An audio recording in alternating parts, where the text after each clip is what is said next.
Welcome to Sis Don't Forget to Heal, where I share truths from my healing journey with Christ to help you discover your identity and purpose in Him.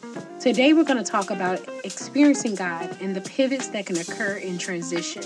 I'm so excited that you join me in today's episode of Sis Don't Forget to Heal.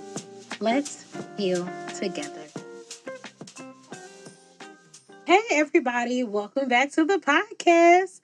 Sis, this is episode 10, season 2 of Sis Don't Forget to Heal. And listen, I'm going through a healing. Like literally right now, y'all. I am probably in the worst pain ever, but God is still good and He gets the glory. This has been a heck of a 2 weeks for me, y'all. Last week I was supposed to drop this episode when I found out the news of me relocating to a different place, and I had to transition. I had to do it abruptly. I had to prepare to move, and that's exactly what happened. And then on the way here, back to where I'm at, I my tooth began to experience excruciating pain, like sinuses, drainage. It was just a whole ordeal, y'all. I couldn't really do anything. I couldn't talk. I couldn't do anything. This was my last week. This is what happened last week. And even it's a struggle today. So that's why the episode is coming out a little bit later today. It's a struggle today. I literally am still dealing with it. But to God be the glory, right? So I want to say, um, first of all, like this has been a crazy week. It has been a whole journey for me, full of unexpected pivots, turns, and moments that had me saying, "Hey, yo, Big G, am I in warfare? Like, what's going on? Is this you or am I tripping?" Because your girl right now is currently in real time transition, and I cannot, the Lord is keep telling me I cannot steer the course. I can't change the direction of this. I can't try to figure it out myself. And I'm not looking back. I'm not rushing forward. I'm just trying to stay afloat in the middle of it. Like Jesus grabbed me, like you grabbed Peter, because I'm sinking, right? And God is reminding me that I'm going to want to go back to doing things that I know how to do, things that make me comfortable, things that I can control. But God is telling me not to steer the course, stay on the path that He's given me, stay on task. Because y'all, if y'all knew where I was, you would understand how easy it is for me to go back to the way that I used to be. And that's not what God is calling. So remember about 2 weeks ago when I told y'all God spoke to me about moving to this one particular place. I wrote it down. He made a big ordeal talking about, I told you already, da da da. I prayed on it, surrendered it to him, even when I didn't want to go. I was obedient. I made plans, packed half of my stuff, mentally prepared for this drastic change. But then I didn't go. So the plan shifted, the assignment changed. I was no longer headed where God told me I was going. And I sat there like, okay, Lord, what just happened? I don't know if y'all ever been there, prepared your whole heart to do this one thing, and then suddenly you're pivoted into a different direction. So I didn't go. Now, initially, I thought maybe someone else's disobedience threw things off.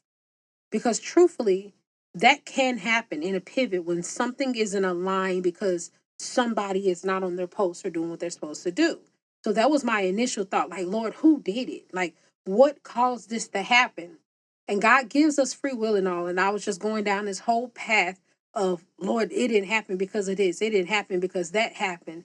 And when someone typically doesn't walk in what He called them to do, it can cause delay, disruption, or detours, not just for them, but for the people connected to their assignment.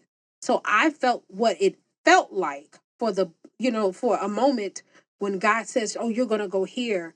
But where I was going, I had to shift. I felt that. And in my mind, I'm like, Lord, if I don't do what you tell me to do, then the blood will be on my hands no matter where I go, no matter how I move. I don't like that. For a moment, I felt what it felt like for blood to be, for me, it felt like I was going through a death because I done already worked up in my mind. I had the plan down to a T, speaking to the Lord. He telling me to keep this, keep that, keep this, keep that, only for towards the end, I had to give everything that I was keeping away to people. And I was like, Lord, I don't like this feeling. I was even going through what felt like an anxiety attack because things were shifting, and I did not know the wave. I didn't understand how it was going to flow, right? So I seen what it looks like when a yes turns into a maybe or a no. And suddenly I was stuck in the middle of an impact, um, for what felt like someone else's decision, ultimately. So in that moment, it kind of reminded me of Moses, like trying to lead his people into the promised land while dealing with consistent complaining, disobedience, and detours. He had to keep pivoting because of what others were doing. And when he made a misstep, when he struck the rock instead of speaking to it, that one moment, just one, kept him from entering the place he had worked so hard toward. Disobedience, ours or someone else's, can absolutely shift things. So my mind instantly went to, Lord, did I do something that I wasn't supposed to? Where I was going, where were they not, like, did they not say yes? Like, I was asking all of these questions. And here's the thing, um just because God pivots you does not mean that the promise or whatever God has spoken to you will not be. It just means we have to go an alternative route to get there. So even the same people that was complaining and all of these things was happening that was causing so many pivots. One pivot being 40 years instead of the 2 weeks or the 11 days that they were supposed to travel to the promised land.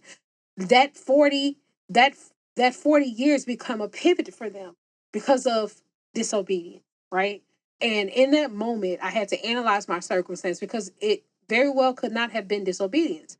I don't want to say that when pivots happen it's because somebody was disobedient. I'm saying that could have been an option, and that was where my mind went to first, right? But they end up making it to the promised land, not particularly that generation, but God's promise still happened, right? So hear me when I say that's not always the reason.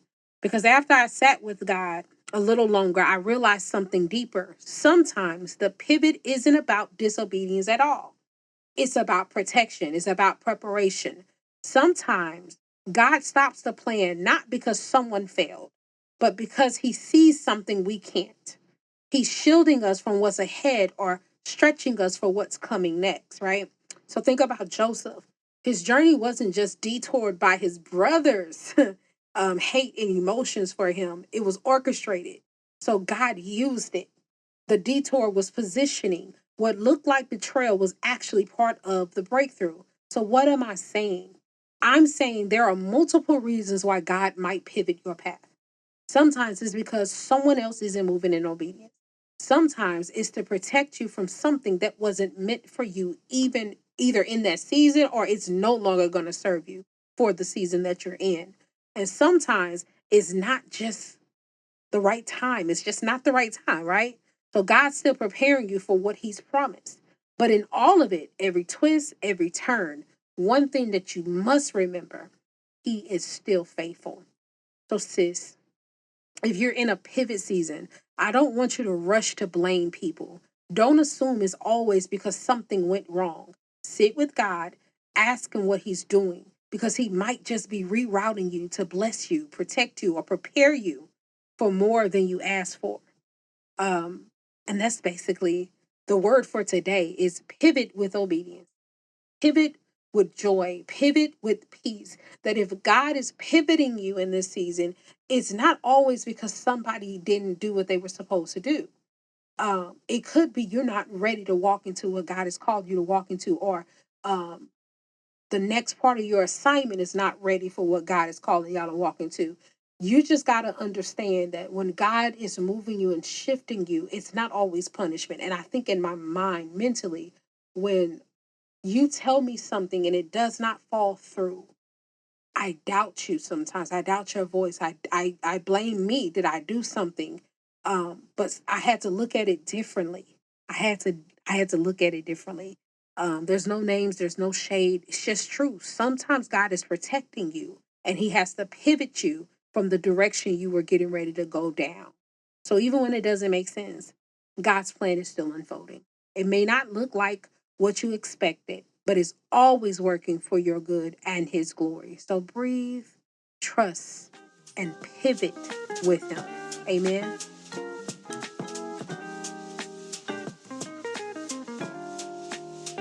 So let's be honest. When you've done everything right, you follow God's voice and the plan still shifts, that can shake you. You obeyed, you trusted, you moved, and then suddenly everything changed. No warning, no explanation, just a divine reroute. And it can leave you wondering. It did for me. Was it me? Was it them? Was it God protecting me from something I couldn't see? Here's the truth. Pivot seasons don't always come with clear answers.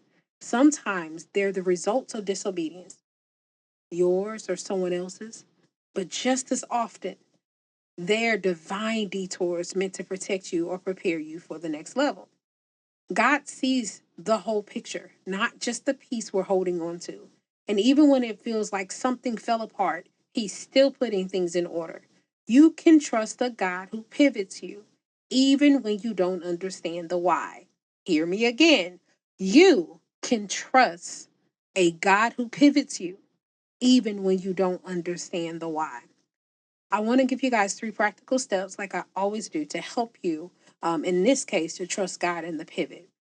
Number 1, pause before you process. I was going everywhere but to Jesus. When the pivot hits, our first instinct is to overanalyze or assign blame. But instead of rushing to conclusions, create space to listen. We need to ask God, is this a consequence or is this your covering? Is this a consequence or is this your covering? Both require surrender, but only one leads to clarity. All right? Proverbs 3:5-6. Trust in the Lord with all your heart. And what? Lean not to your own understanding. And towards the end of verse 6, it says, and he will make straight your paths. Right? Psalm 46:10, the beginning says, be still and what? Know that I am God. So before venting, deciding, or spiraling, we have to pause and let God reveal what's really happening. 2, don't confuse delay with denial. Just because the plan changed doesn't mean the promise has. A closed door may simply be a redirection, not a rejection. God often moves us out of alignment with our expectations to place us in alignment with his will. Romans 8:28 says, all things work together for good for those who are called according to his purpose. Right? In Isaiah 55, verses 8-9, this is part of it. It says, my thoughts are what? Not your thoughts. Neither are your ways my ways. So I need you to remind yourself this shift may be protection or preparation, but either way, it's God. And number 3, release the timeline, embrace the trust. This one's a big one because if we have a certain time frame of things that God has promised us, but we have to release that because God is not God is not a linear. He's not always linear in time. He's inside time, outside time, around time. He's not always in the same time zone that we are. His time is different, right? So we need to embrace the trust. Pivots can feel like setbacks when we are too attached to when something should happen. But when you stop watching the clock and start watching Christ, keep your eyes on Jesus. It says, "He who keep their eyes on him shall what remain in perfect peace." You realize he's not late; he's strategic. So Ecclesiastes 3:11 says he has made everything beautiful in its time. And Lamentations 3:25-26, you can read that. I'll just read this part. The Lord is good to those who wait, what? For him. So if you're frustrated by how long this pivot season is lasting, you're going to have to shift your focus from the calendar to the character of God, right? So those are my 3 practical steps for you guys that I had to learn within a week because I got pivoted. I didn't expect this to be what happened. But we're going to close it out with some truth that'll settle your soul, right? Whether this pivot came because of disobedience, divine protection, or preparation, is still in God's hands. He's not scrambling to figure things out. That's the part. Let me repeat that. He's not scrambling to figure things out. He's orchestrating every turn. What looks like chaos to you is creation to God. He doesn't, he's not confused with what's going on in your life, right? So don't rush to label the season. You may not understand it right now, but you will see the fruit later. You're not off track, you're on the God track. Delay isn't denial, it's redirection. Confusion doesn't cancel the call. It invites you to seek clarity at the feet of the Father, because he's what? He's not the author of confusion. So, sis, I want you to take heart. Don't mourn a closed door so long that you miss the open one God is leading you toward. Even in the pivot, his plan is still good. You don't have to know all the reasons. You just have to know who's still writing the story. So let him lead you through the pivot. He's not just moving you, he's maturing you. And when the dust settles, you'll see it was never a detour, just a different road to destiny. Amen.